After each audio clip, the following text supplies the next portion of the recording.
everybody, welcome back to the Evermore YouTube channel. It's Chris back with the Morning Magpie, just a little news roundup show about everything that's going on with the news of Newcastle United at the moment. There's been a few things kicking on at the moment, so let's get stuck right into it. So we might as well start with injury updates. Injuries are mounting up for the club at the minute. Obviously, Callum Wilson did not make the game against Bournemouth. Eddie Howe said it's a hamstring injury and he should be available for Liverpool, but we had massive casualties in that game. Willock went off with a hamstring injury. He looks like he's going to miss the game this weekend, but apparently he's due back for the 18th. So I don't know whether he'll make it for the weekend. I think he'll probably be rested in all fairness. So we might have Anthony Gordon coming in or possibly Ellie Anderson to take his place, but we'll have to wait and see what happens there. But it's a big blow losing Joe Willock. We're going to talk about this on Evermore on Wednesday night, just the impact Joe Willock has had, not just, in terms of his ability on the ball, maybe getting goals. He's dried up a little bit with that recently, but his ability to break up play and just his work rate as well, he's been absolutely phenomenal for the team. So it's a big blow losing Joe Willock. Mickey also went off. He had a bit of a stamp on his hands. I think he should be okay for Liverpool. Maxi, who knows? He's made of glass. He's got more bandages than Mum Rawley ever living. I'm not sure Maxi will make it for the weekend. I've got to be honest with you. I hope he does, because it gives us another element there. But yeah, I'm not entirely sure that Maxi will make it for the weekend. But we need to get a win, in my opinion. I think we need to bounce into that final on the back of a victory, because it's been a long time since we've tasted victory, really. So I think we need to make sure we get a solid win against Liverpool at St James's the weekend. And we can do it. Liverpool aren't in the best of form. Yes, they've come off the back of a Merseyside derby, which will fill them for a conference. But I think we can do it and get a win. Hopefully the lads can do the business at the weekend, and hopefully these players can be fit and raring to go. So moving on to the next bit of news, another player who's back on the radar, if he's ever been off the radar, is Sergej Milinkovic-Savic. Now imagine how much that's going to cost you to get it back on the shirt. So obviously, if you don't know him, he's a Lazio midfielder, absolute monster of a player, Serbian international, brilliant midfielder, box to box, can play in a 6, can play in an 8, can do anything he wants, really. We've been linked to him massively ever since the takeover, really. And the story is that apparently we are willing to make him our highest paid player on £170,000 a week. This is in the Chronicle, so pinch of salt. 170 grand a week, including a £10 million signing on fee, which would make him the Magpies' biggest earner, apparently. So he's got 16 months left of his Lazio contract, and that is apparently the move that we're going to go for in the summer. Now, believe that if you will. There was talk, apparently, and I was a Football Insider, so again, massive pinch of salt. Salt Bay's not got enough salt for that. But apparently there's a huge financial package being put in place for a partner for Bruno in a number 6 type mould. I'm not sure Milinkovic-Savic falls in that bracket. I was being a bit mischievous, chucking in a bit of Declan Rice in there, but we do need a partner for Bruno. There's no doubt about that. Our midfielders look really threadbare since missing Bruno. So yeah, that is definitely something that the club are going to be looking at in the summer. And if we qualify for the Champions League, maybe Milinkovic-Savic is the man to come in. Let us know what you guys think in the comments below if you'd be up for that. He looks a brilliant player, to be fair. Talking about midfielders and talking about the current midfield beast that we have, which is Joelinton. Loads of confusion about these yellow cards. Just to clear this up, apparently it is true that if he gets another yellow card against Liverpool, he does not miss the Carabao Cup final. That is apparently matter of fact. So stop worrying, stop fretting. If Joe gets a yellow card on Saturday, he will not miss the Carabao Cup final. If he gets a red card, he's fucked, and we're fucked. So hopefully that won't be the case, and that he won't get a red card, and he'll play the game, maybe get a yellow at the worst, and he will not miss the Carabao Cup final, because God knows we need Joelinton in that game. Yes, Bruno will be back, but we need Joe to really drive us forward as a side if we've got any chance of lifting that silverware, because he's a massive player for us. He really, really is. So talking about the Carabao Cup final, and period pains, just to quote the title of a brilliant piece on our website from Dan, period pains indeed. So there's been some real uproar in amongst the fan base about the period pains in terms of the periods that you were in for the ballot for your tickets for the cup final. There's been a lot of upset mags who haven't managed to get tickets. Devastating for them, devastating for their kids as well. I mean, those guys have waited since 1999 to be in a cup final against the same bastards we're playing in a week or so. So it's devastating for the fans. It really is. I never had any chance, to be fair. I haven't been enough games. I jacked my season ticket in years ago, so I'm a bit of a sponge and just get tickets off guys now and again. I'm on the waiting list, much like a few other thousand of people. So I didn't think I had a chance of getting going. A lot of the boys in the pod are going, which is great for them. They're really putting the hard miles, especially people like Lee and everything else. But there's a real uproar at the minute. People feel a bit shortchanged. People feel a bit, unappreciated by the club. I think the club have tried the best that they can do to do this in a fair and equal manner. You were never going to please everybody else. But I must say one thing, and we have a few of the guys from Evermore who are on the NUFC Trust board. That's something that these guys volunteer to do because they love the club and they want to try and help you, the supporter, have your say. Don't engage, don't rage, guys, with the trust. They're not there to be yelled at like that. They're doing the best that they can.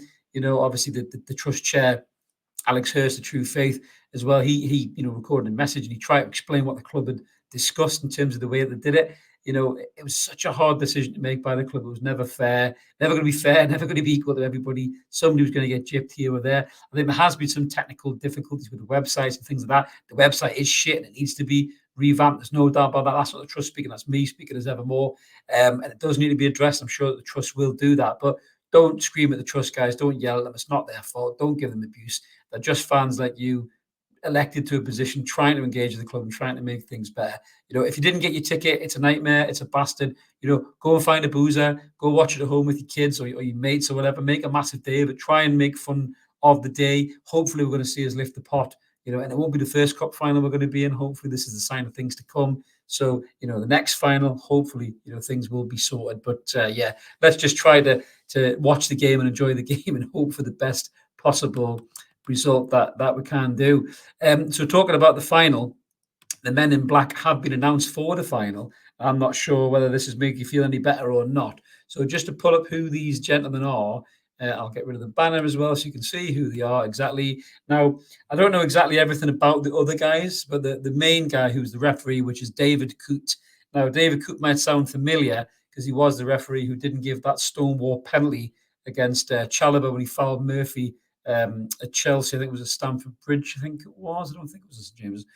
So yeah, it was a hot, shocking decision. He didn't give it. But just a little bit of background on David Coote and kind of what he's done. So he's had 12 Premier League appearances, and in that time he's dished out 39 yellow cards and 1 red card. So in those 12 appearances, he's blown up for 21.92 fouls per game.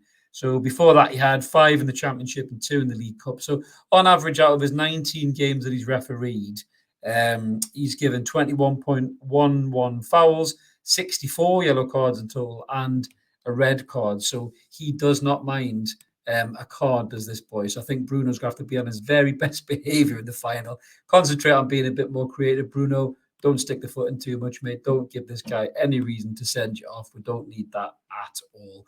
But yeah, we'll be looking forward to the final anyway. Hopefully this referee doesn't bottle it and give Manchester United everything. And hopefully we've got a real good chance of lifting that pot as well. So just closing up with a couple of birthday messages as well. It's been a big week for birthdays in the club.